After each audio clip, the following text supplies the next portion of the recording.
On the line is Melbourne singer, songwriter, and violinist Xani. Good morning, Xani. Thanks so much for joining us. Thank you so much for having me. It's great to be here. Oh, it's an absolute pleasure. Look, now you probably noticed in my intro there that I introduced you as singer, songwriter, and violinist Xani.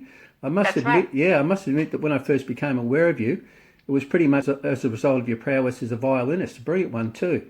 But I've since discovered, of course, that there's much more to you musically than simply a violinist. You name it, Xani does it. Yeah, well, I think of myself first and foremost as a violinist, and Right. it kind of drives me in the directions I want to go. But yeah, then I've always really loved writing my own lyrics, and it made most sense to sing them myself. So, Right, yeah, that's great. Look, and I think it's fair to say that reviewers have had a fair bit of difficulty in labelling your music. yeah, yeah. You seem to move through genres all the time. Your music is quite hard to pigeonhole.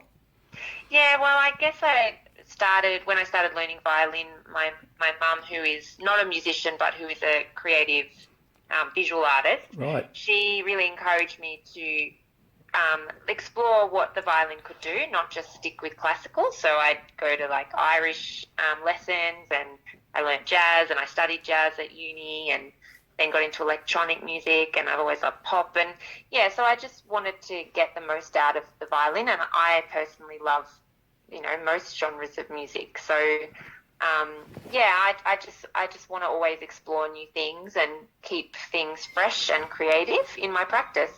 yeah, that's great, and you're certainly achieving that. Look, your new single Michelle was released recently. What a beautifully catchy song.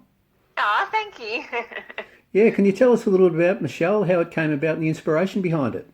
Yeah, sure. So in 2020, I, like everyone over here in now Melbourne, we were in these very long lockdowns. So I decided that I needed to keep performing in some way. So I live streamed twice a week for 9 months Right, on a platform called Twitch. And it would mean engaging with people all over the world, and I had to come up with new content each week. So I would improvise based on different genre themes. And Michelle was born out of one of those streams. So the first time I ever played Michelle, it was a complete improvisation, and it was inspired after listening to lots of hip hop music. right. And the chorus lyrics came to me in that stream. So then I was thinking about it more when I was reworking the songs, and I decided to make it a response to the Beatles song Michelle. Right. And I had just been watching this show on Netflix called The Tinder Swindler, and it was about this guy who was scamming all these women on Tinder. So I imagined that the Beatles Michelle song was written by some guy who was actually a scammer on Tinder, and the song was a response to that, saying, Michelle, what are you thinking? Don't do it. Don't go down this track. So it Right. was a really fun project just to,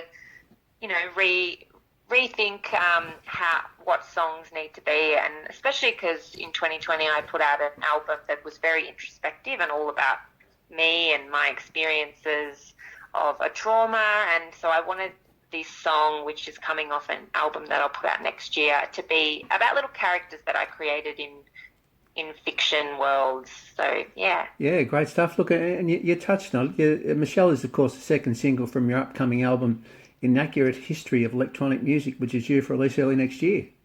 That's right. Yeah, Yes. and what a great name for a record. Thank you. I I believe know. it catches your attention straight away. I believe the album is actually a concept album.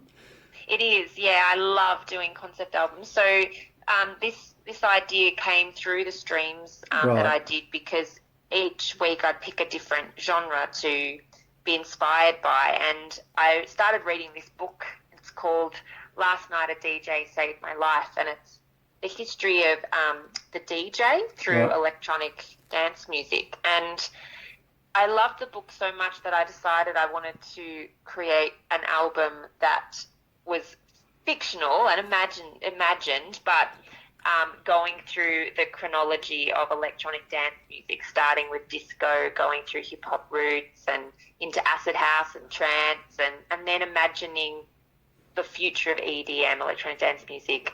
And the reason that I wanted to do it was because for so long dance floors have been banned Right. all Yeah. around the world because of COVID. Yeah. So I thought, well, let's emerge out of this and all get together on a dance floor and move our bodies together again. Right, and what about the actual songwriting? So, what you found it fairly easy once you had your concept worked out? It sort of came together pretty quickly for you?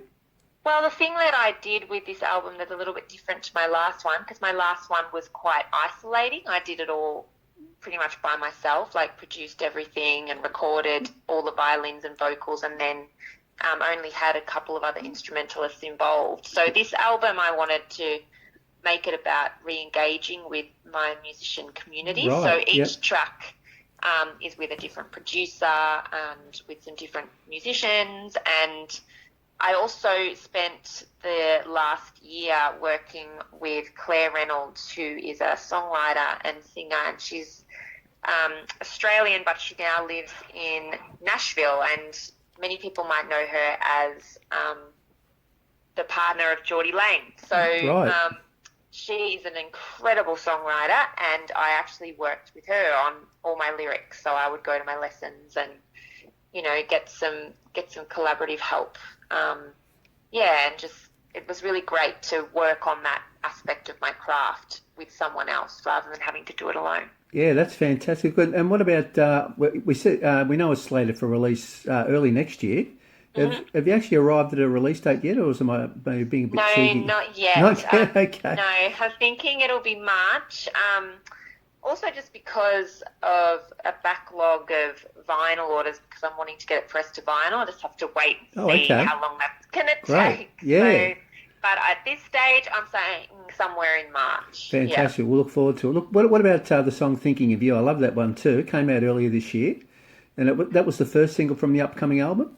Yes, "Dreaming of You." Yeah. So that one is the first track off the album, and that is starting at the beginning at disco. And I worked with producer Liam Gorry on that, and he is from Ex-Olympian and also works with like Sasquatch and Dorsal Fins. And yeah, he brought a really great vibe to that one, and it's really dreamy. And then the other thing that I did was I worked with this great photographer friend of mine to create all these beautiful images of each different chapter on this concept album. Right. So yeah, when the album comes out, I'm also working on a beautiful liner notes magazine. You know, a lot of artists, when we release music, you don't get the liner notes anymore. So I'm putting together a magazine of liner notes, which will have all those beautiful images. That's great. Sounds like a great idea. Fantastic. Look, you're about to embark on a pretty extensive tour of Australia, of course, several dates. Look, and I'll read them out. Brisbane first up this weekend. Yep. Yeah, followed by Adelaide, Sydney, Port Kembla, Hobart, and then 3 dates in Victoria. Northcote in Melbourne, followed by Castlemaine, and then Terang, which is, of course, in our neck of the woods down here in southwest Victoria. Wow. You're certainly getting around a fair chunk of the country. You must be really looking forward to the tour. Yeah, well, I haven't done an interstate tour yet, and except before COVID hit. So this is my first time going and visiting all of those cities. Right.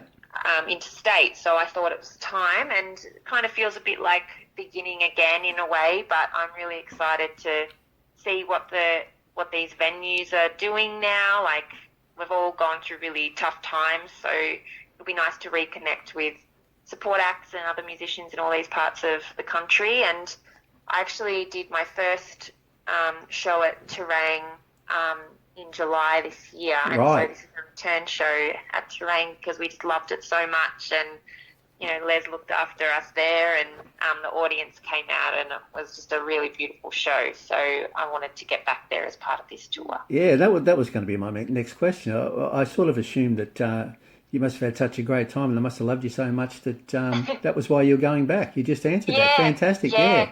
So that's we loved it. Yeah, that's great. So that's on the 9th of December. Yes. Yeah, fantastic. Can't wait. With the look, now we know that there's a real dancing element to your live shows. Yeah, and I believe you'll have 3 other dancers strutting their stuff on stage with you as part of the shows. Yeah, for the Melbourne show that will happen. So that's really a special, fun moment because I really wanted to create this live show that, you know, was a bit theatrical and would make it feel like a safe environment for people to dance, Right. whatever age they are. You know, a lot of people can come to gigs and they want to have a little boogie, but they might feel a bit self-conscious, or like they're too young, or they're too old, or they're too this or too that. And I just really wanted to say, look, we all haven't been able to dance for so long. This is your time. This is a safe space. You can move your bodies however you like. Great, yeah. And that's at the Northcote gig, is it? It's at 303 in Northcote, yes, Right, that's fantastic. Right. Great, yeah. Look, look, if we can turn back the clock for a moment and talk about the early days of Xani's career for a moment, if that's okay. Yeah, Yeah, look, can sure. you tell us a little bit about when you started out in music, when it was, and what inspired you to become a musician? Yeah, sure. Well, look, I did decide I wanted to play violin when I was about 5 years old. Right, that's young. 5. Yeah, but Mum didn't really know what to do about that, so she just thought I was going through a little phase. But eventually, when I turned to 6, When you grew right she, up to 6. yeah, so I started playing when I was 6, and yeah, it was just, I just had this kind of love for the violin straight away. It was a really peculiar thing. Like, no one in my family played it, but I just was drawn to it, and I stuck with it my whole life. And it was a very important part of my childhood because I was, I was very into school, and I was very studious, and as a result, I was someone who was bullied at school a lot. Right. So violin and music was a safe haven for me, and something that I could feel good at and enjoy and Great. meet other people. Yep. And so then I was taking it very seriously and knew that I really wanted to go to the Victorian College of the Arts here in Melbourne. So that was my big dream, to study jazz and improvised music. And kind of as soon as I started at uni, I was playing gigs. Like, I was already getting into bands and touring the world, and also making my own pop bands and Great. instrumental jazz groups. And yeah, I just got the chance to play in so many different genres of music as well. Like, I would play in salsa bands sometimes on the weekends, and I played with a metal band for a while. Right. Like, I just really got to Fantastic. yeah, and I didn't never let any stereotypes kind of Yeah. hold me back in that way, and so really, yeah, took it in my stride. And then I played with some really great groups. Like, I was in My Friend the Chocolate Cake for a while with Right. David Bridie, and Yep. we toured to Edinburgh Fringe Festival, and like now I tour a lot with Claire Bowditch, and I toured a lot with Tim Rogers, and played with You and I a couple of times. Fantastic.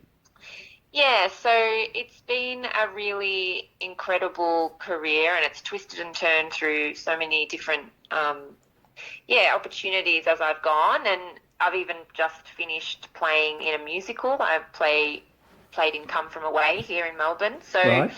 yeah, I just love music, and I love making it my life, and I love the spontaneity and surprise that each day brings. Like, you just never know what I'm going to be doing next week. No, that's great. Fantastic. And now, before we let you go, Yep. we need to mention your recent Folk Alliance Australia Awards nomination for Instrumentalist of the yeah. Year. Yeah, congratulations. What a fabulous accolade. You must be very proud of the nomination. I am. I went along to the awards. I was nominated for Best Instrumentalist at the Australian Folk Music Awards. So, and yeah, I didn't take home the award, but it was a great honour to be nominated. Yeah, fantastic. And it was a great show, actually. My wife and I both sat down and watched it, and had a special interest in Oceanique as well. They were, and they actually won the award. They did. Yeah, youth artists. actors. Yeah, we were cheering. Youth We were cheering for you, but anyway. Ah, thank you. Our pleasure. Look, thanks so much for joining us today, Xani. It's been an absolute pleasure. Thank you, Anton. Thanks for having me. Not a problem. And good luck with Michelle. It's a great song. Thank you. And look at the upcoming album, In an Accurate History of Electronic Music. What a title. Fantastic stuff. And the upcoming national tour, of course. Yes, and hope to see you somewhere at a show. Yeah, in the great. future. And absolutely looking forward to Terrain. Cannot wait. Yeah, awesome. Great, me too. Thanks a lot, Xani. We'll have to catch up again soon.